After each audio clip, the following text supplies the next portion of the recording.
Haji Ismet Abdullah. Beliau adalah anggota DPD RI dari Provinsi Kepulauan Riau. Pada awalnya, pada saat sidang bermula diadakan di DPD, di MPR, beliau adalah pemimpin sidang tertua. Kini sudah kembali kepada kebiasaan bekerja di DPD RI. Baru saja melaksanakan sidang paripurna di DPD RI Gedung Nusantara 5. Wartawan tabloid Duta Bangsa TV saat ini berkesempatan mewawancarain mantan Gubernur Kepri ini dan juga mantan Ketua BP Batam. Pak Ismet, bagaimana Abang melihat masyarakat Kepri pada umumnya saat ini? Masyarakat Kepri banyak mengalami kemajuan. Walaupun tingkat kemiskinan masih ada, tapi dari waktu ke waktu jumlahnya terus berkurang.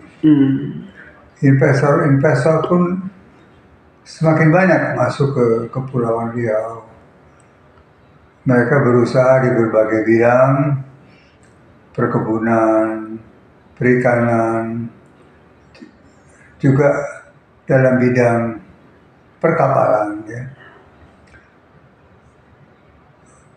Sehingga hal ini membuka lapangan kerja bagi masyarakat di Kepri, dan mereka merasakan betul manfaat daripada pertumbuhan ekonomi.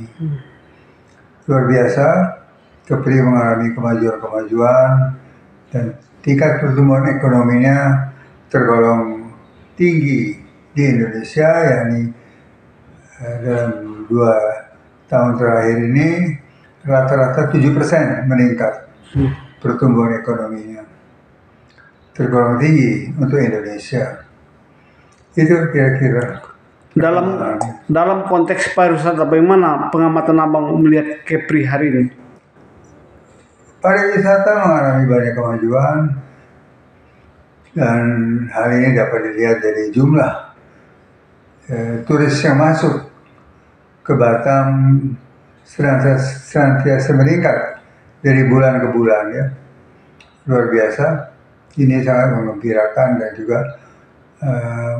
meningkatkan kehidupan ekonomi di Kepulauan Riau. Itu kira-kira. Dengan dekatnya Batam, Kepri dengan Singapura dan Malaysia, kira-kira apa yang bisa dipetik dalam momen dekatnya Batam dengan Singapura dan Malaysia, Bang?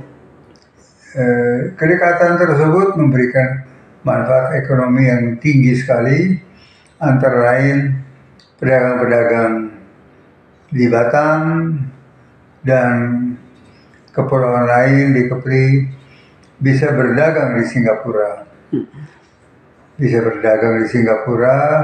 Dan sebagaimana kita ketahui, ekonomi Singapura jauh lebih maju daripada Kepri, sehingga warga di Kepri, pedagang-pedagang tersebut bisa mendapatkan manfaat dari meningkatnya perekonomian di Singapura. Dan ini dilakukan oleh pedagang-pedagang kita kapan saja, setiap hari, setiap minggu. Dia bisa pergi ke Singapura, bawa barang dagangan, beberapa hari tinggal di sana, kemudian kembali ke Batam dengan membawa hasil, ya. Mereka di sana berjualan di pasar-pasar, di supermarket, dan berbagai tempat lainnya. Sungguh sesuatu yang sangat menggembirakan bagi warga Kepri. Dan bagi warga Singapura, dia lebih suka membeli barang-barang dari Kepri. Karena apa? Karena lebih murah. Baju-baju yang ditawarkan, makanan-makanan yang ditawarkan jauh lebih murah. Dan ini membawa manfaat bagi warga Kepri. Itu. Bang, setelah dilantik menjadi anggota MPR RI dan anggota DPD RI, apa rencana ke depan selama 5 tahun ini, Bang, untuk sumbangsi kepada Kepri?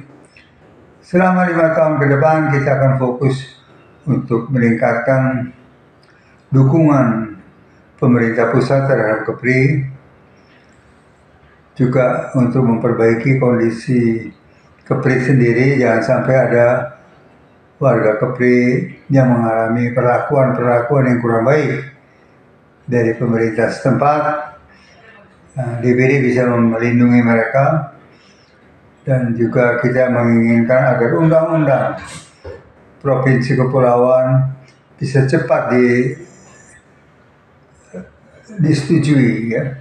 Selama ini sudah bertahun-tahun belum juga disetujui undang-undang Provinsi Kepulauan.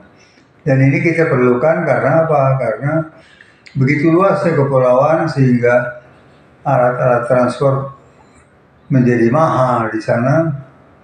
Kita perlu alat-alat transport, dan disinilah dengan adanya undang-undang itu maka anggaran pemerintah pusat kepada Provinsi Kepulauan seperti Kepri bisa lebih besar lagi. Kita bisa lebih banyak membeli kapal-kapal, kita bisa lebih banyak membeli pesawat-pesawat udara, membangun lapangan-lapangan udara perintis di berbagai macam pulau-pulau, membangun rumah sakit, sekolah-sekolah, kapal-kapal rumah sakit. Yang itu semua diperlukan di Provinsi Kepulauan, karena Kepri sebagai salah satu provinsi kepulauan, 90% wilayahnya adalah lautan. Dan tanpa dukungan pemerintah,